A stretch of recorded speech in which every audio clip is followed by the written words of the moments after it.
ഞാൻ ഉണ്ടാക്കിയതാണെന്ന് വിശ്വസിക്കുന്നെങ്കിലോ ചുമ്മാ ഒരു ഉണ്ടാക്കൽ ഒരു ഉദാഹരണം പറയാം. ഒരാൾ ഉണ്ടാക്കിയ ഒരു കാര്യം എന്ന് പറയാം. ഈ ക്യാമറ ഒരാൾ ഉണ്ടാക്കിയതല്ലേ? ഉണ്ടാക്കിയത് കറക്റ്റ് അല്ലേ? ആണ്. ക്യാമറ ഒരാൾ ഉണ്ടാക്കിയതല്ലേ? അല്ലേ? ആണ്. അതാണോ ഉണ്ടാക്കൽ? പ്രപഞ്ചം അങ്ങനെ ഉണ്ടാക്കിയതാണോ? അല്ല, എല്ലാത്തിനും ആരെങ്കിലും ക്യാമറ ഉണ്ടാക്കി, ദോശ ഉണ്ടാക്കി, പിന്നെ റോഡ് ഉണ്ടാക്കി, ബോട്ട് ഉണ്ടാക്കി, പാട്ടുണ്ടാക്കി.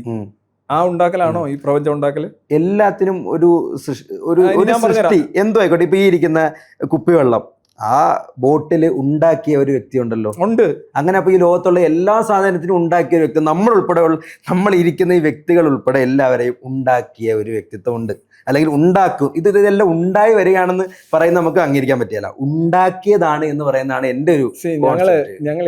ഞാനൊക്കെ 5ാം ക്ലാസ്സിൽ ഞാൻ സെന്റ് ജൂഡ് ഹൈസ്കൂളിലാണ് പഠിച്ചത്. സാർ ചിരിച്ചുകൊണ്ട് നേരിട്ടാലും എനിക്ക് കൃത്യം മറുപടി തരണം. അതെ, അല്ല, എന്റെ ഭാഗത്താണ് മിസ്റ്റേക്ക് എങ്കിൽ അത് നീ പറയുന്ന മണ്ടത്തരമാണ് എന്ന് സാർ എന്നെ ചൂണ്ടിക്കാണിക്കുന്നത്. അത് ജനങ്ങളിലേക്ക് എത്തുക എന്നുള്ളതാണ് നമ്മുടെ ഇന്റർവ്യൂ കൊണ്ടുള്ള ഏറ്റവും പ്രധാനപ്പെട്ട ലക്ഷ്യം. അതാണ് കൂടുതൽ അറിവുകൾ കിട്ടുക. ഒറ്റ കാര്യം ചെയ്താൽ മതി, എന്നെ സംസാരിക്കാൻ അനുവദിച്ചാൽ. ഞങ്ങള് സ്കൂളിൽ പഠിക്കുന്ന മോറൽ സയൻസ് ക്ലാസ് ഉണ്ട്, 5-6 ക്ലാസ്സിലൊക്കെ പഠിപ്പിക്കാറുണ്ട്.